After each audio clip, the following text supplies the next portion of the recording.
When my son, Daniel, stood in the doorway of my room that night, his voice was barely louder than a whisper. "Mom, can we talk?" I remember looking up from the old photo album resting on my lap. The lamp beside me gave off a soft golden glow, just enough light to show the worry in his young eyes. He was 17 then, tall for his age, but in that moment he looked like a frightened child holding a truth he didn't know how to share. I smiled gently and tapped the side of the bed. "Come sit, sweetheart." "What happened?" He sat down slowly, hands tight together. His shoulders were shaking in small, unsteady breaths. A mother always sees these things. Even before he spoke, even before his eyes filled with tears, I felt something heavy rising between us, something I had ignored for far too long. "Mom," he said again, quieter this time, "you need to be careful with Dad." I felt my heart pinch.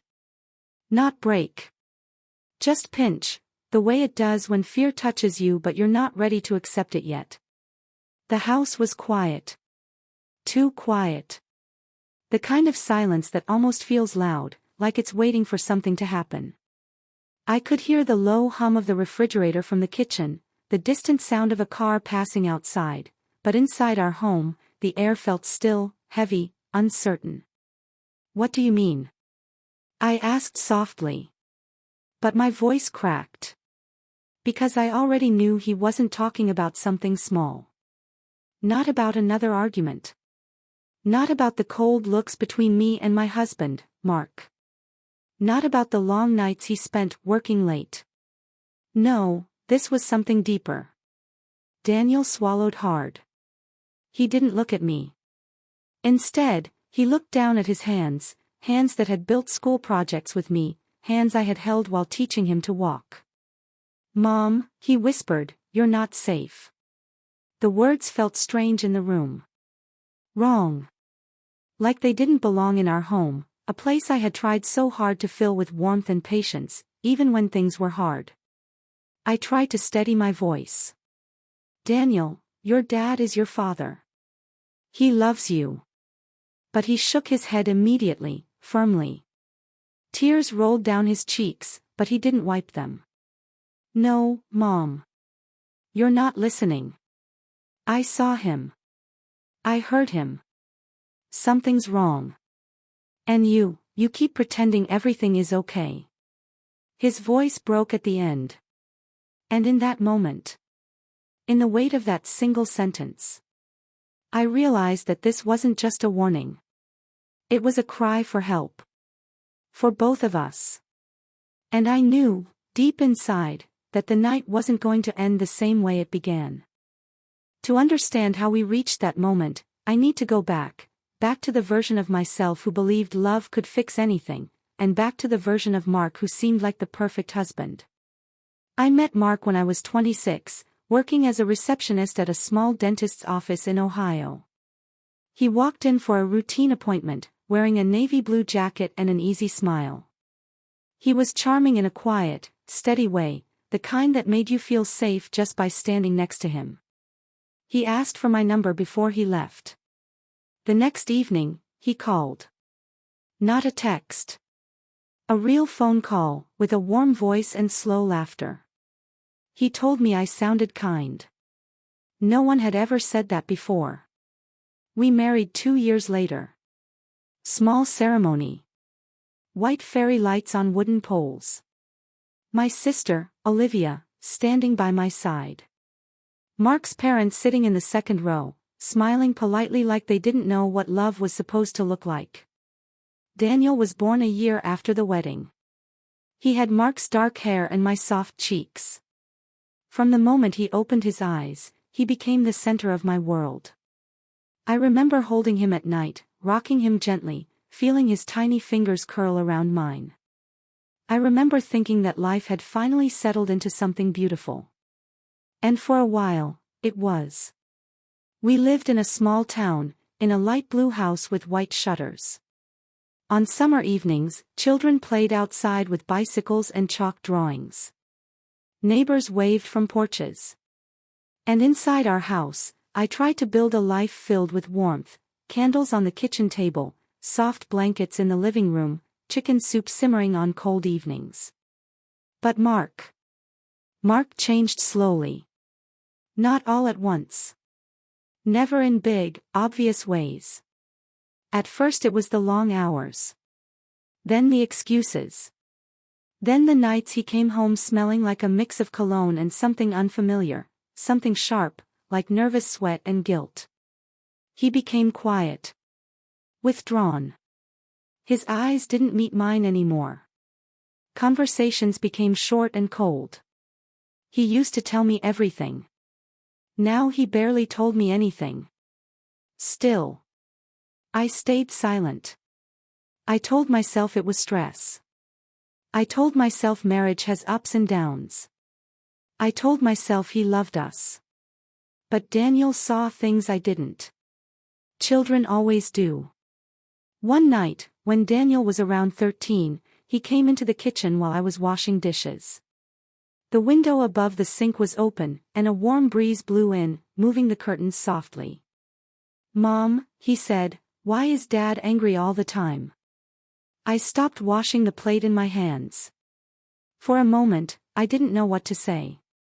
"Oh, sweetheart," I finally replied, "he's just tired from work." Daniel looked unconvinced, but he nodded anyway.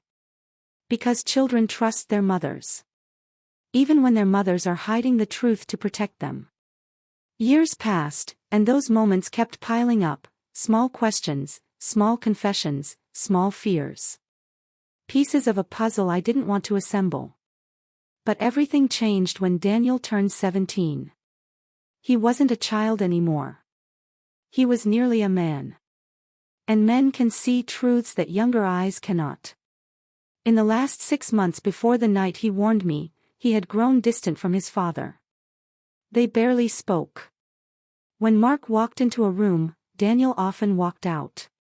And when Mark spoke sharply, which was becoming more frequent, I could see Daniel flinch, even when the words weren't directed at him. I kept telling myself it was normal teenage behavior. Just hormones. Just attitude. Just growing up. But deep down, in the quiet places inside me, I knew it was more. Scene setting, editor cues, subtle, visual. The night Daniel warned me, the house was dim. Curtains half closed. TV muted in the living room. A lamp glowing softly beside my bed. The kind of night that feels peaceful from the outside but tightens your chest from the inside. Daniel's voice had been shaking. His hands wouldn't stay still. His eyes kept drifting toward the hallway, like he expected Mark to appear any second. And I realized something else. He wasn't just afraid for me. He was afraid of what he had seen or heard. That was the night everything began to unravel. Slowly at first. Then all at once. Daniel sat on the edge of my bed, his hands trembling in that quiet, almost invisible way that only a mother would notice. I placed my palm gently over his, hoping to steady him, but it was my own heartbeat that felt unsteady. "Daniel," I whispered, "whatever it is, you can tell me." For a long moment, he didn't speak. He stared at the wall, at the little framed picture of him when he was 8 years old, holding his first baseball bat. His smile had been wide back then, full of innocence and trust. I wondered what he saw now when he looked at that photo. Did he miss that version of himself? Did he miss that version of our family? Finally, he breathed in sharply, as if gathering courage. "Mom, something's wrong with Dad." The room felt smaller. Like the walls had leaned in, listening. But he wasn't finished. "And I don't think he's the same man you married." His voice cracked on that last word, married.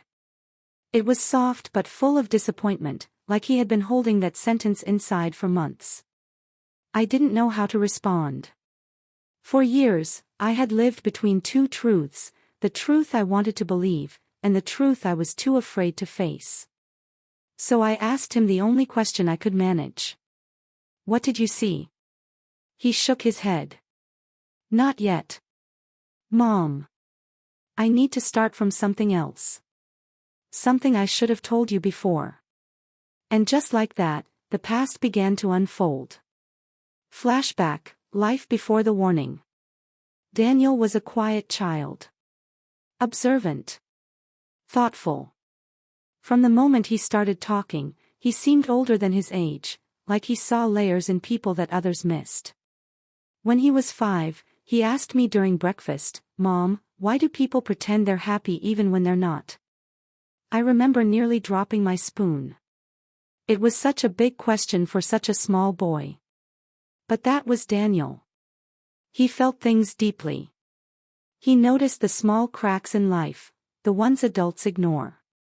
Mark, on the other hand. Mark liked everything simple. Straight lines. Simple answers. He didn't understand subtle emotions.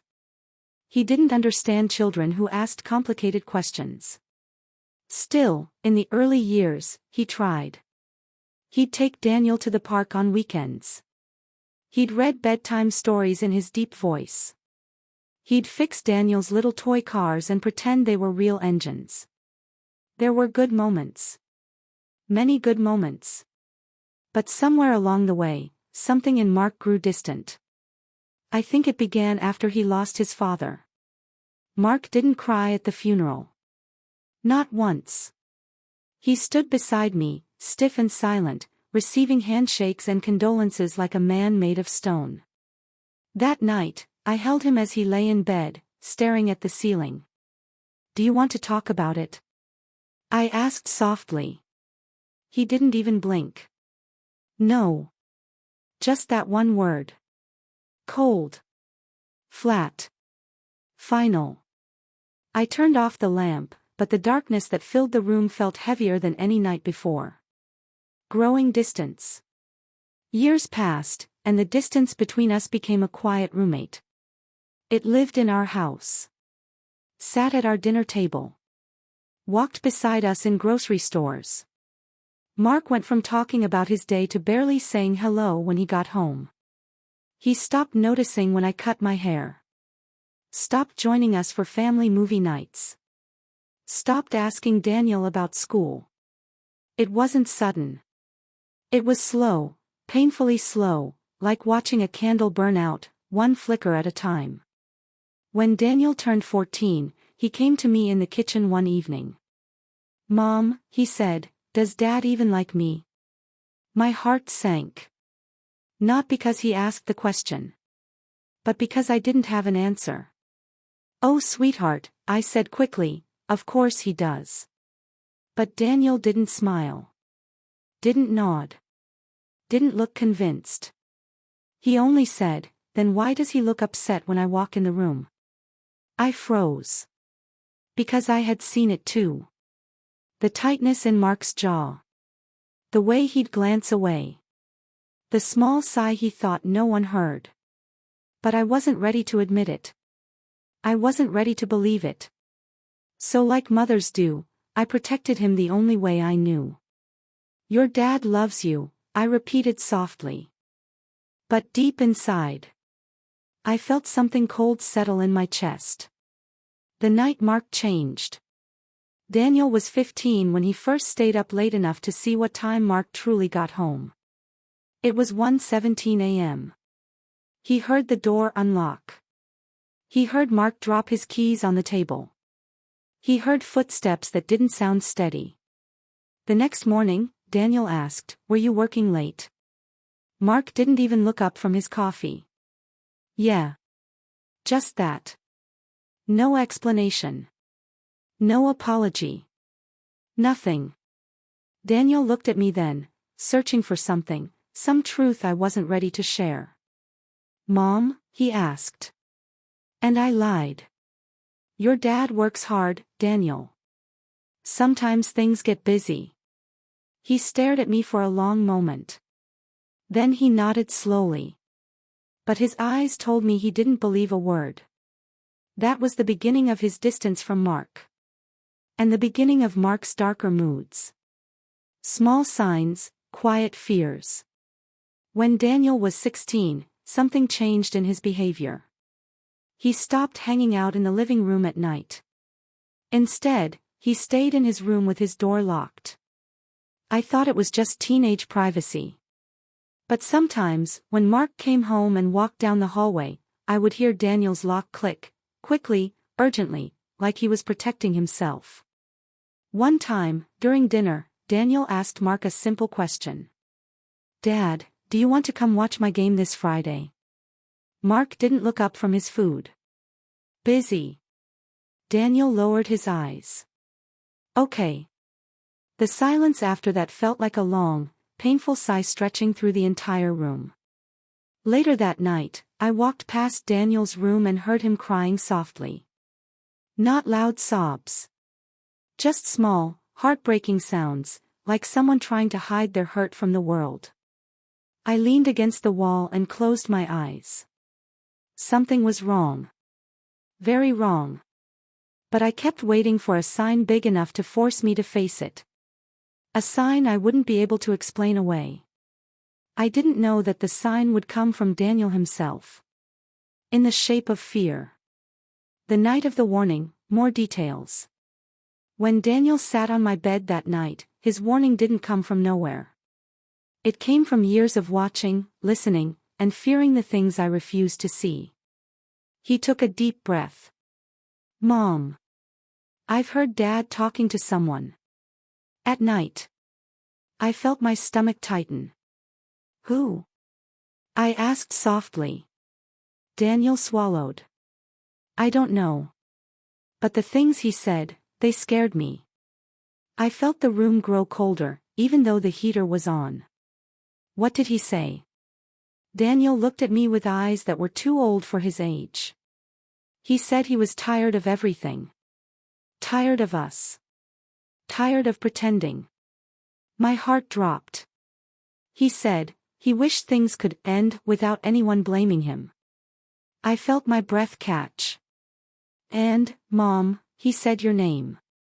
My hand instinctively moved to my throat, like I needed help breathing. "He said he didn't want to deal with you anymore." I closed my eyes.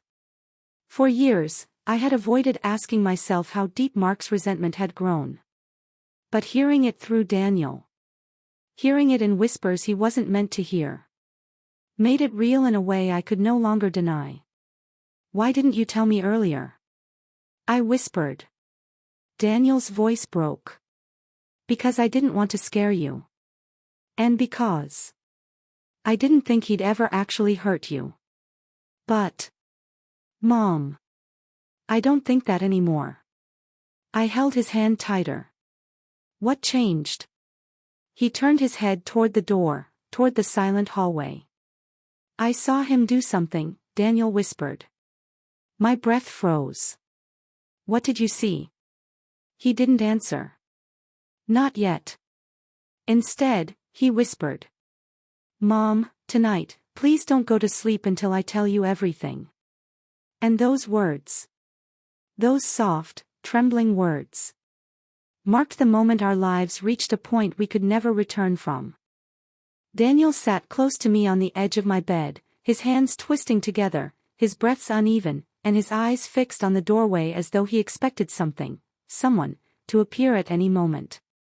The house felt too quiet. The kind of quiet that makes your skin tighten.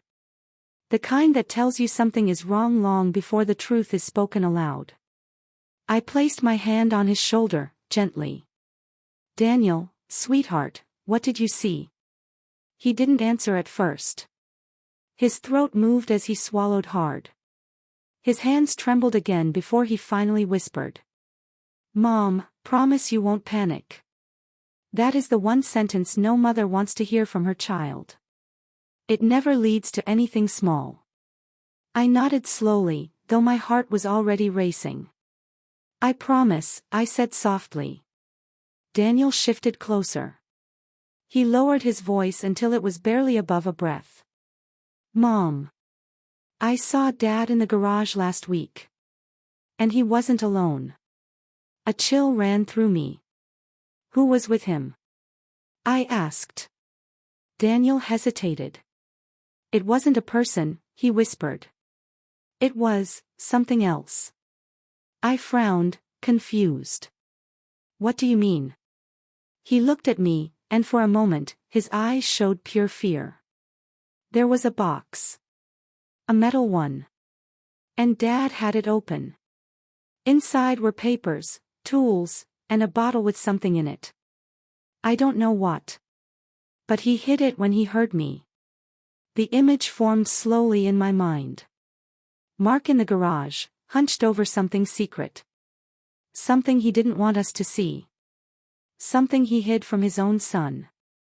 What did he do when he saw you? I asked, barely speaking. Daniel took a shaky breath. He slammed the box shut. Fast. Like he wasn't supposed to have it open. My fingers tightened around the blanket. What did he say? Daniel looked down. He said it was work stuff.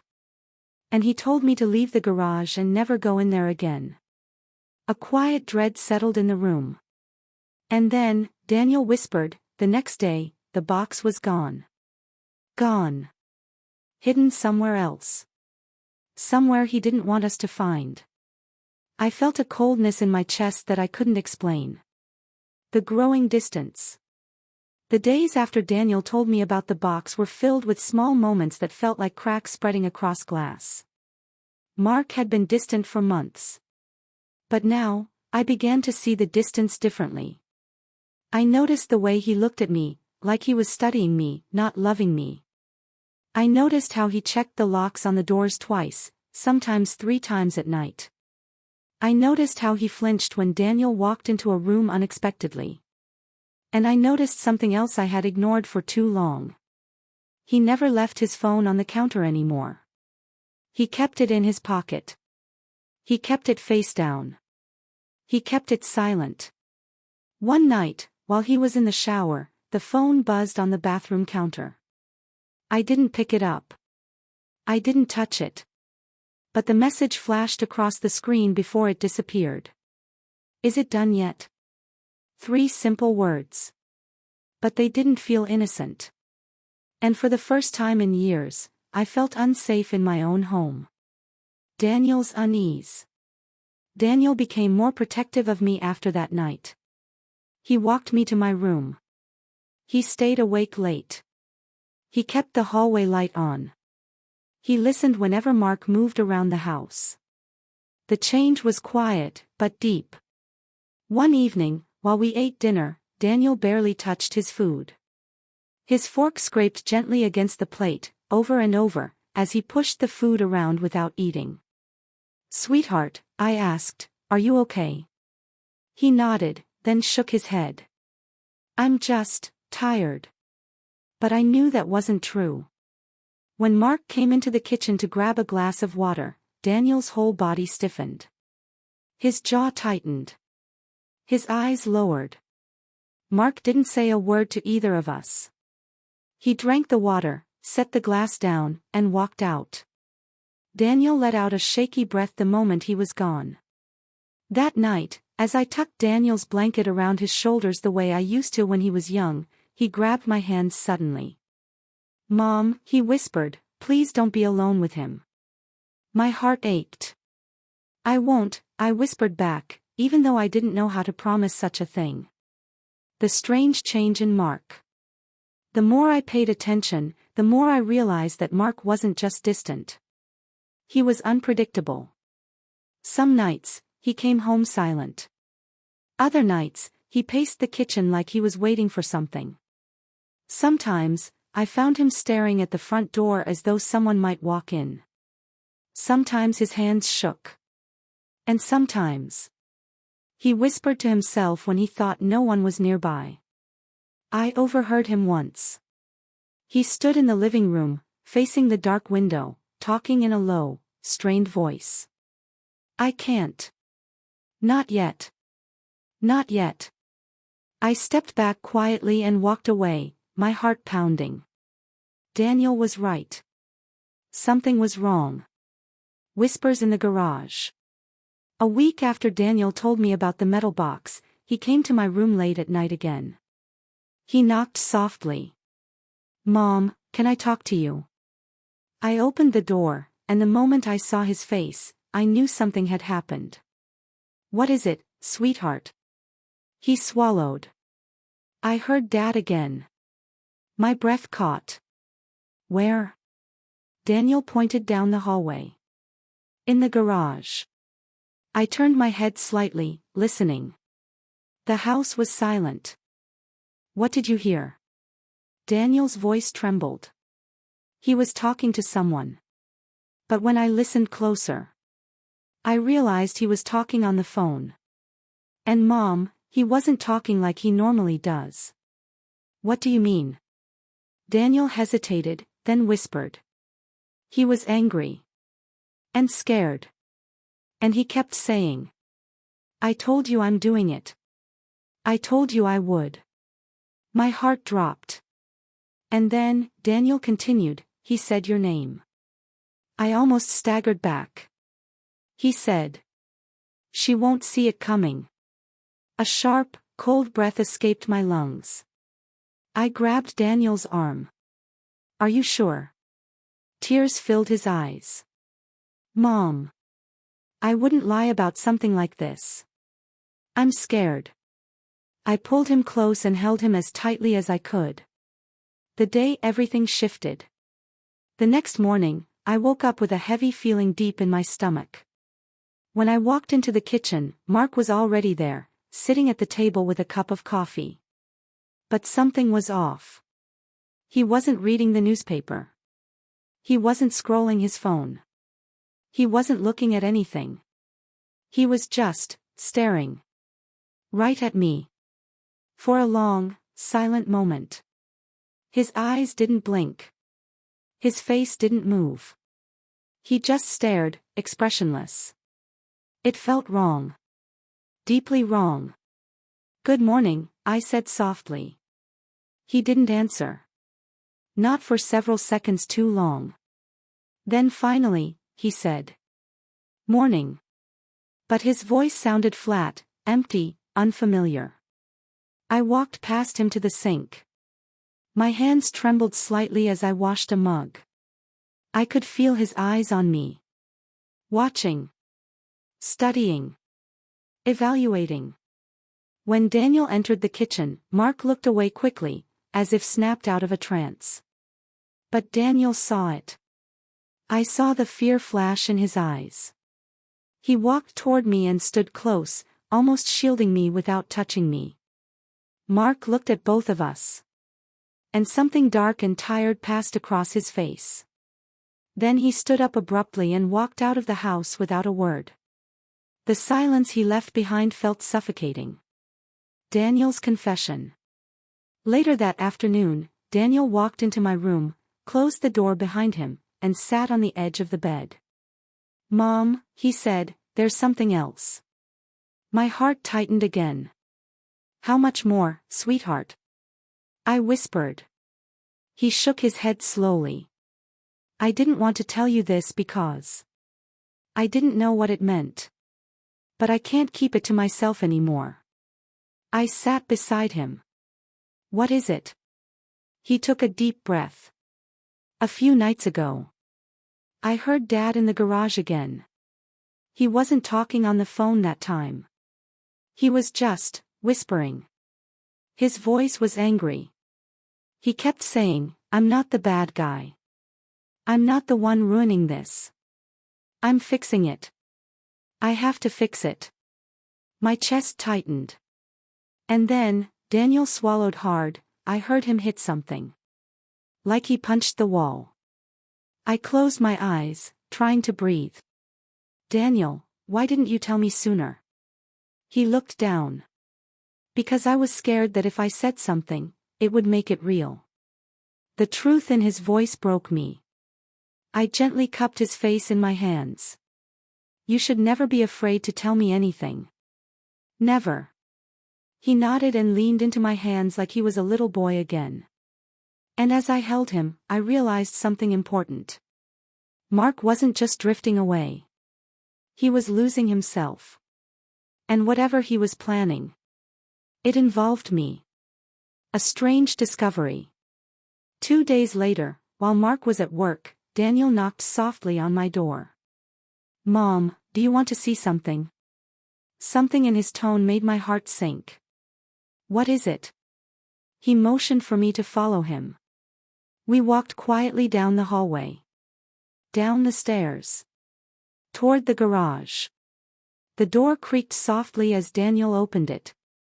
"Come here," he said quietly. He walked toward one of the shelves near the back wall, the ones Mark rarely let us touch. He reached behind a stack of old paint cans, and after fumbling for a moment, he pulled something out. A small notebook. Black cover. Worn edges. No label. My heart thudded. "Where did you find that?" I whispered. "It was behind the cans. Hidden." He handed it to me. My fingers shook as I opened it. Inside were scribbles, angry scribbles. Words written over and over again. Some pages torn.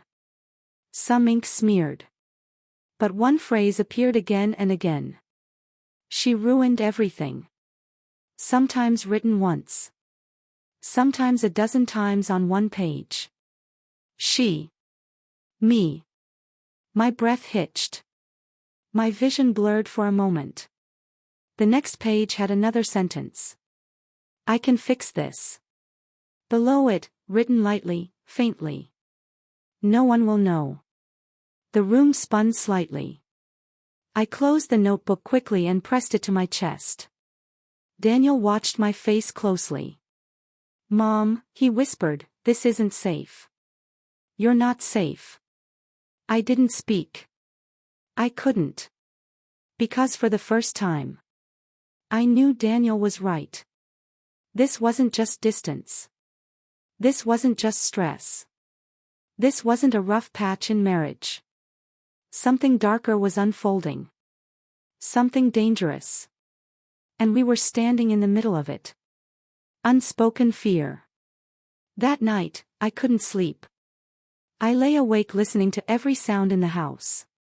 The creak of the stairs. The hum of the refrigerator. The soft shifting of the wooden frame of the house as the temperature changed. Every noise felt like a threat. At around 2 a.m., I heard footsteps in the hallway. Slow. Dragging. I sat up quickly.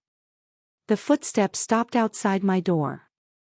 My heart pounded so loudly that I wondered if Mark could hear it. I didn't breathe. Not until the footsteps moved away. Slowly. And went back toward the living room. After several minutes, I got out of bed and opened the door just a crack. Daniel's door was slightly open. His light was on. He was awake. He looked at me from his bed, eyes wide, and whispered. "Mom, don't sleep. Please." I nodded. And that night, neither of us slept. The tension builds. In the days that followed, the house became a battlefield of silent emotions. Mark grew more unpredictable. Sometimes he was quiet. Sometimes he was cold. Sometimes he muttered under his breath. Sometimes he slammed doors for no reason. And sometimes he looked at me with an expression I couldn't read anymore. Not love. Not anger. Something in between. Something broken. I tried to keep everything normal for Daniel. I packed his lunch. I drove him to school. We ate dinner together when Mark wasn't home. But the tension never left. It moved with us. It sat beside us. It followed us. And every day, Daniel grew more protective. He wouldn't let me walk alone to the car. He wouldn't let me go into the basement or the garage alone. He stayed in rooms close to me. He kept his phone with him at all times. And each day, I saw new fear in his eyes. Because he knew something I didn't know yet. Something he still hadn't told me. Something that would shatter the last pieces of the life we once had. Lead up to the turning point. The night before everything changed forever, Daniel came to my room again. His face was pale. His breathing fast. His eyes glassy with fear. "Mom," he whispered, I heard something else. My heart pounded. "What did you hear?" He took a shaky breath. "I heard him say he chose a day." My blood went cold. "A day for what?" I whispered. Daniel shook his head. He didn't say. But, his voice. "Mom," his voice sounded like he wasn't coming back from it.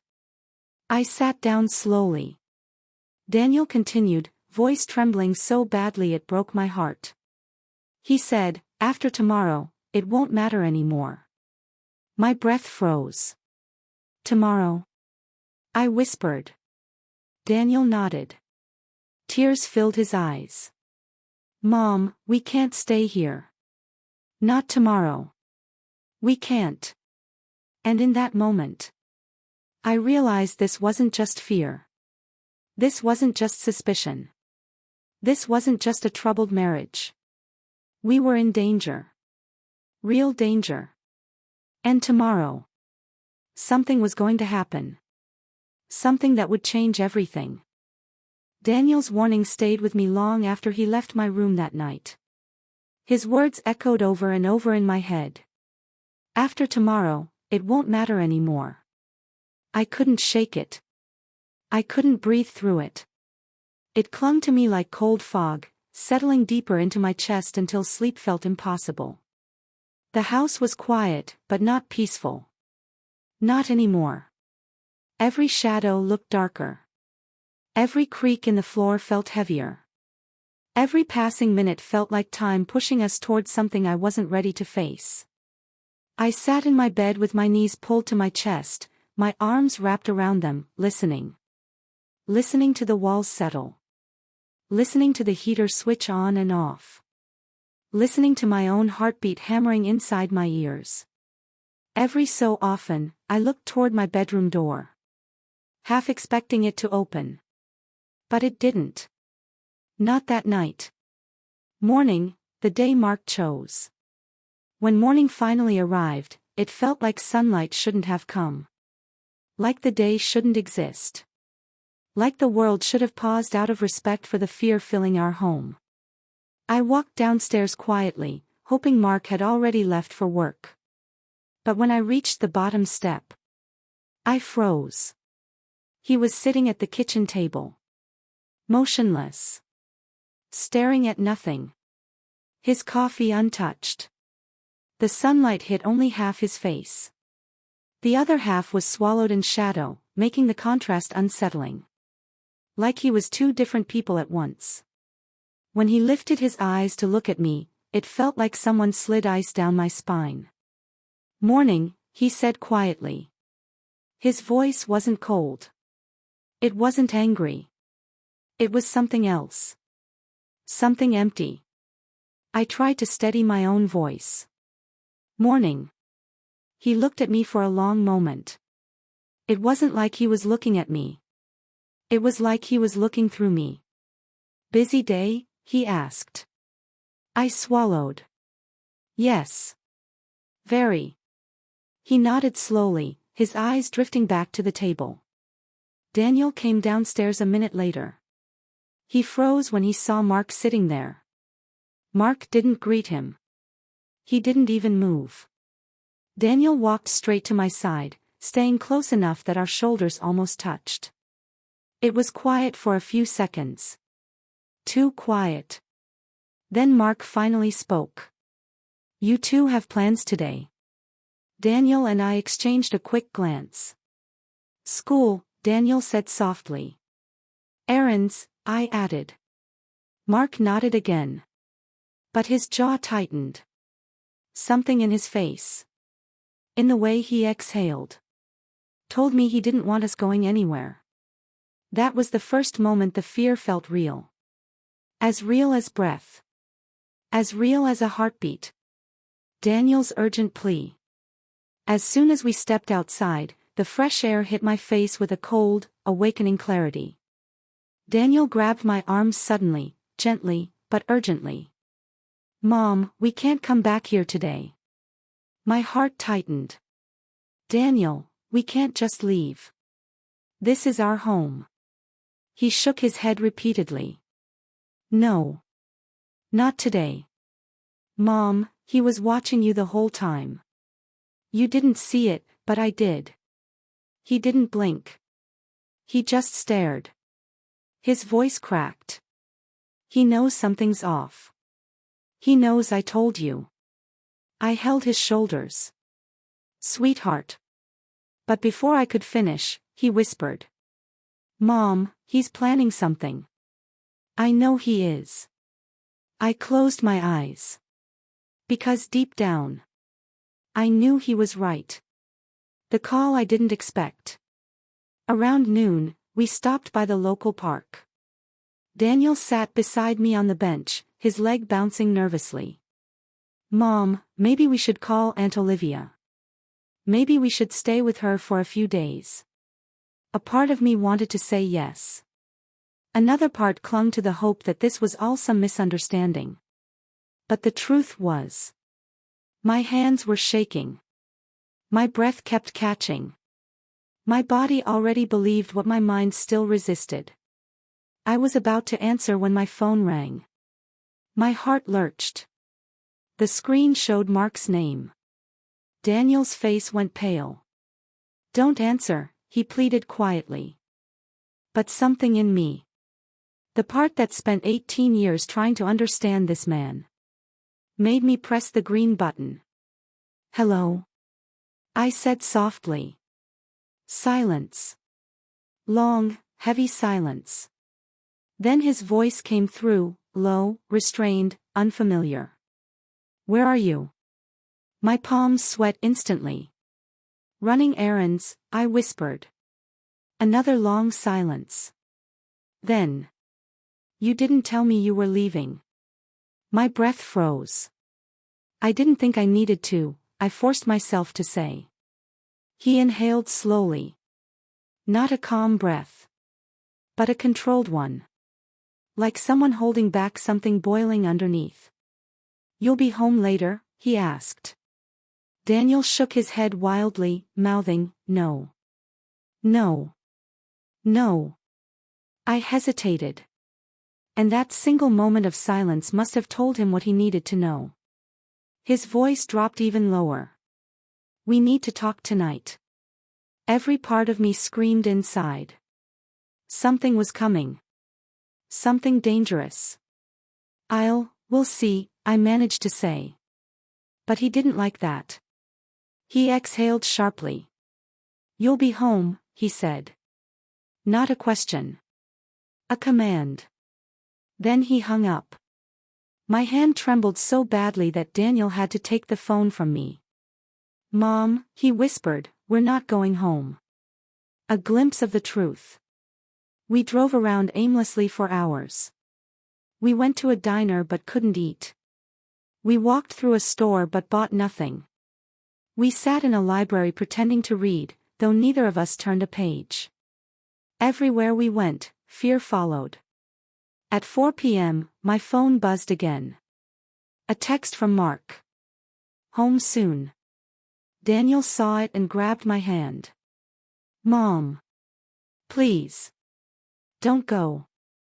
And then, after hours of holding it back, he finally told me the truth. The whole truth. Mom, he whispered, I heard him say something else in the garage last night. I didn't want to tell you, but I can't keep it in anymore. I felt my throat tighten. What did he say? Daniel swallowed hard. He said, tomorrow it ends. And then he said, your name. My heart dropped. And then Daniel's voice cracked. Mom, he said something about a plan. Something about getting rid of the problem. The world around me blurred. Problem? I whispered. Daniel nodded. I think he meant you. I covered my mouth as tears filled my eyes. Because whether Mark intended something physical, emotional, or something else entirely, I didn't know. But the danger felt too real to ignore. The return home. Still. As evening approached, I made a choice I wish I hadn't made. I wish I had stayed away. I wish I had listened to Daniel completely. But a part of me, the part that once loved Mark, needed answers. Needed truth. Needed closure. So finally, against my instincts, against Daniel's pleading, against the voice in my chest screaming no, I turned the car toward home. Daniel gripped the seat. Mom, please. Please don't do this. I placed my trembling hand over his. I won't let anything happen, sweetheart. I need to know. He shook his head, tears filling his eyes. You don't understand. He's not the same dad anymore. He's not. I know, I whispered. We pulled into the driveway slowly. The sky was dark blue, almost black. A thin crescent moon hung above the house. The windows were dim. The air felt unnaturally still. Daniel clutched my arm. Mom, something's wrong. And he was right. Because the moment I stepped out of the car, the porch light flicked on. But not in the usual automatic way. It flicked on manually. By someone inside. Someone waiting. The night everything broke. I opened the front door cautiously. The house was dark except for a lamp in the living room. Mark stood beside it. Completely still. His face half-lit, half-shadowed. Just like that morning. Where were you? He asked. His voice was eerily calm. Too calm. I stepped inside slowly. We needed some fresh air. He repeated, glancing behind me. Daniel hovered near the doorway. Mark's eyes narrowed. Daniel. Come in. Daniel didn't move. Daniel, Mark repeated, I said come in. His voice carried a tone I had never heard from him before. Daniel stepped inside reluctantly, staying behind me. Mark's eyes flicked between us. You two have been whispering a lot lately, he said. He moved closer. Slowly. Like a predator assessing distance. What's going on? I tried to steady my voice. Nothing, Mark. We've just been spending more time together. He tilted his head slightly, studying me. You didn't answer my calls. I answered the first one, I reminded him. But not the second, he said sharply. Something in him was unraveling. It showed in the way he clenched his jaw. In the twitch near his eye. In the way his hands wouldn't stay still. Daniel must have sensed it, because he stepped even closer behind me. Mark noticed. And something in his expression darkened. You think I'm the enemy, he said quietly. His voice wasn't angry. It was wounded. Broken. Unstable. I never said that, I whispered. But you think it, he insisted. You and your son, always whispering, always looking at me like I'm dangerous. He took another step toward us. Daniel grabbed my arm.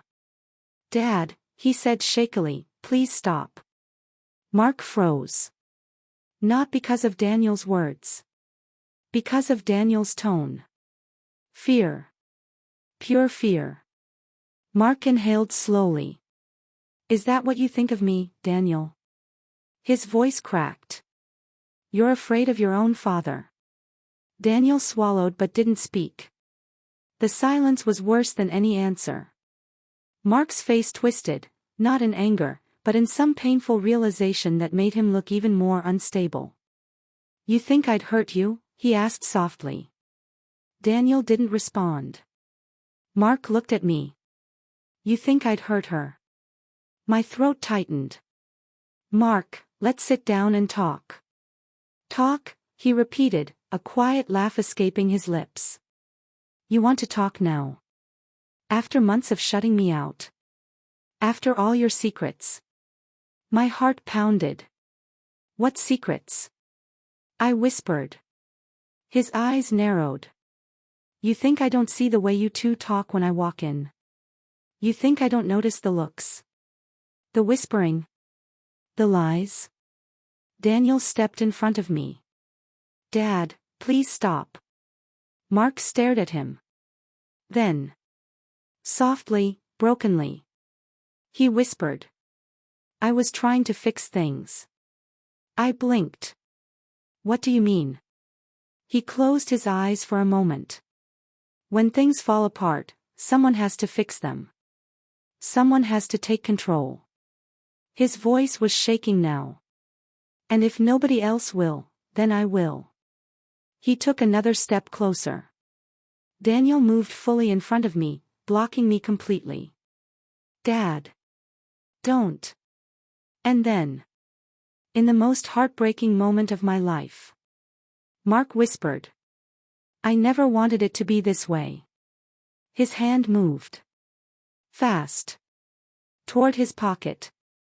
Daniel gasped and grabbed my wrist. Mom, run. I didn't think. I didn't breathe. I didn't question. I ran. Daniel shoved me toward the door with all his strength.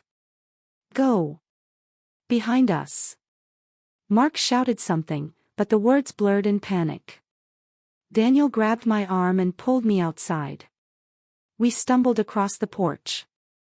Down the steps. Into the yard. I heard footsteps behind us. Fast. Heavy. Desperate. Daniel pulled me harder. Mom, don't look back. But I did. I looked. And I saw Mark. My husband. The man I once loved. The father of my child. Charging out the door after us. Not with love. Not with worry.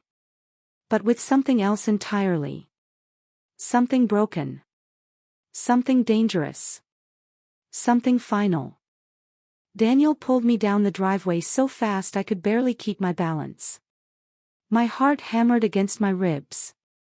The night felt colder, darker, sharper than any night before. Behind us, Mark's footsteps pounded against the wooden porch. He shouted something. But the fear in Daniel's voice drowned everything out. Mom, keep running. We sprinted toward the street. The cold air hit my face hard. I could barely breathe, but somehow my legs kept moving. Halfway down the block, Daniel finally slowed and pulled me behind the large oak tree beside Mrs. Harding's house. We crouched down, gasping for air. Mom, he whispered, are you okay? I nodded weakly, though I wasn't sure if it was true. My entire body trembled.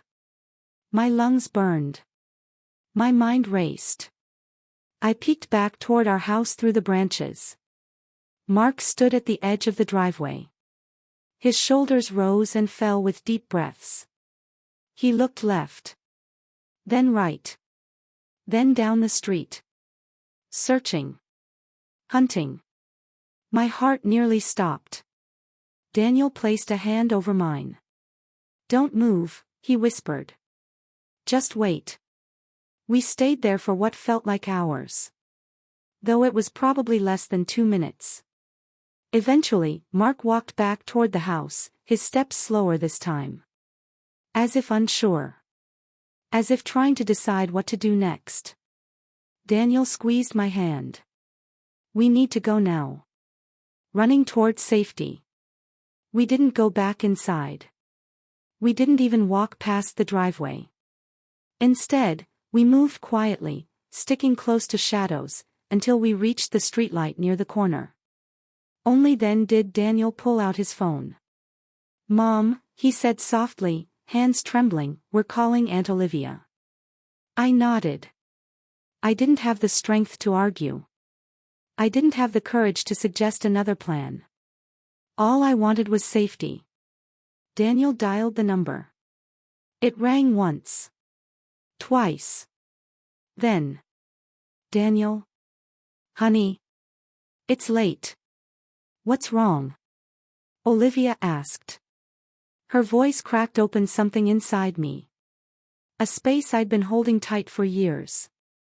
Daniel looked at me. Aunt Olivia, can you come get us? Please. It's urgent. There was no hesitation. I'm on my way. Where are you? Daniel described the corner. Olivia hung up without another question. Daniel wrapped his arm around me while we waited. He kept whispering, "It's okay, Mom. It's okay. We're safe now." But inside, I wasn't sure. Olivia arrives. Olivia's car turned the corner faster than I'd ever seen her drive. Her headlights washed over us as she pulled up against the curb. She stepped out quickly, wearing a sweater, pajama pants, and slippers. Her face was filled with panic. Oh my God, what happened? Are you both okay? The moment I saw her. The moment I felt her arms around me. My knees nearly buckled. I clung to her, sobs spilling silently down my cheeks. Daniel stood behind us, his eyes swollen, his face pale. Olivia guided us into the car. Seatbelts on. We're leaving. As we drove away, I looked one last time at the house. The home I had tried so hard to keep peaceful. The porch light still glowed. Still waiting. But I knew I couldn't go back. Not tonight. Not tomorrow. Maybe not ever. At Olivia's house. When we reached Olivia's home, the warmth hit me immediately. The soft lamps, the faint smell of vanilla candles, the blankets draped over the couch. She locked the door behind us and turned to face me. "All right," she said softly, "tell me everything." But I couldn't speak. My lips trembled. My voice refused to come out. Daniel stepped in. He told her what he'd heard. What he'd seen. The notebook. The box. The whispers. The plan. The way Mark chased us into the yard. Olivia listened silently, tears filling her eyes, not because she was confused. But because she already knew. She had known something was wrong for months. She had seen it in my eyes whenever we spoke. She had seen it in the tension in my voice. When Daniel finished, Olivia exhaled shakily and sat beside me. "You're not going back there," she whispered. I nodded weakly. She took my hands gently. "Sweetheart, you're safe now. You hear me? You're safe." But I didn't feel safe. Not yet. Not even in her warm living room. Not even with Daniel on my left and Olivia on my right. The fear still clung to me like a shadow I couldn't outrun. The long night. Olivia made tea, though I could barely lift the cup. Daniel curled up beside me on the couch, refusing to leave my side. Every small sound made me flinch. The creak of the floor. The hum of the refrigerator.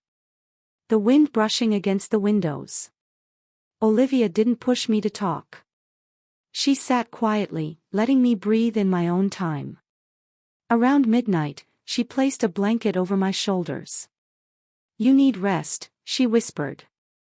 But I shook my head slowly. "I can't close my eyes." "What if?" "Nothing will happen here," Olivia said firmly. "You're safe in this house." She meant it. I could see it in her eyes. But fear doesn't disappear with reassurance. It lingers. It waits. It whispers. Still, eventually, exhaustion pulled me into a restless sleep. Daniel slept on the floor next to me, one hand resting against my arm, as if afraid I'd vanish if he let go. Morning light. When morning sunlight filtered into the living room, it felt surreal. Too gentle. Too calm. Too normal for everything that had happened. Olivia sat in the armchair beside the couch, watching us with tired eyes. She hadn't slept either. "Good morning," she whispered softly. My throat tightened. "Thank you," I whispered back. Those two words carried 1,000 unspoken ones. Daniel woke up shortly after. He sat up slowly, looking around as though still expecting danger. Olivia placed a hand on his shoulder. "You're safe here, sweetheart." He nodded, but didn't smile. Breakfast was quiet. Toast, eggs, and warm oatmeal. But none of us tasted the food. My mind kept drifting back to the house. To Mark. To the look in his eyes. To the words he whispered. To the chase. "Mom," Daniel whispered at one point, "we can't go back. Promise me." I reached for his hand. "I promise." Olivia's gentle truth. Later that morning, Olivia sat with me at the kitchen table while Daniel napped on the couch. "Amy," she whispered gently, "this didn't happen overnight." I stared at my hands. "You've been carrying this alone for years." My lips trembled. "I didn't want to break our family," I whispered. She nodded. "I know. You loved him. You believed in him. You hoped he'd become the man he used to be." A tear slid down my cheek. Olivia reached for my hand. "You're not weak for staying. And you're not weak for leaving. You're human." I broke. Completely. Quietly. Painfully. "I didn't want Daniel to grow up without a father," I whispered. Olivia squeezed my hand. "And now he won't grow up without a mother." Those words hit harder than anything I'd heard in years. I covered my face with my hands and sobbed. Olivia held me. Patiently. Firmly. Lovingly. And for the first time in a long time, I let myself fall apart. The decision. By afternoon, I knew what I had to do. Not out of anger. Not out of revenge. Not even out of fear. Out of love. Love for Daniel. Love for myself. Love for the life we still had the chance to rebuild. I needed to protect us. I needed to tell someone. So I took a deep breath and whispered. "Olivia. I need help. Real help." She nodded immediately. "Say the word, and we'll make the call." My hands shook, but I didn't back down. "I'm ready." The call that changed everything. Olivia dialed the number. Her hand rested on mine as she spoke softly, explaining that we needed immediate assistance, that we couldn't return home, that something dangerous had unfolded. When she hung up, she turned to me with gentle eyes. "They're sending someone to talk to you. They'll help you figure out next steps. You're not alone anymore." For the first time in years. I believed her. Daniel's strength. Later that night, Daniel sat beside me on the couch. "Mom," he said softly, "I'm proud of you." I looked at him through tears. "No, sweetheart. I'm proud of you. You saved us." His eyes glistened. "I was just scared." "And you still protected me," I whispered. He leaned against me, resting his head on my shoulder. "We're gonna be okay, right?" I wrapped my arm around him. "Yes," I whispered. "We're going to be okay. Maybe not today. Maybe not tomorrow. But soon." The first step forward. When everything was arranged. When the house was no longer safe. When staying silent was no longer an option. When our future hung beautifully uncertain before us. I felt something inside me shift. Not relief. Not joy. Not strength. Just clarity. Clarity that healing wasn't a single moment. It was 100 small ones. It was leaving that house. It was leaning on Olivia. It was protecting Daniel.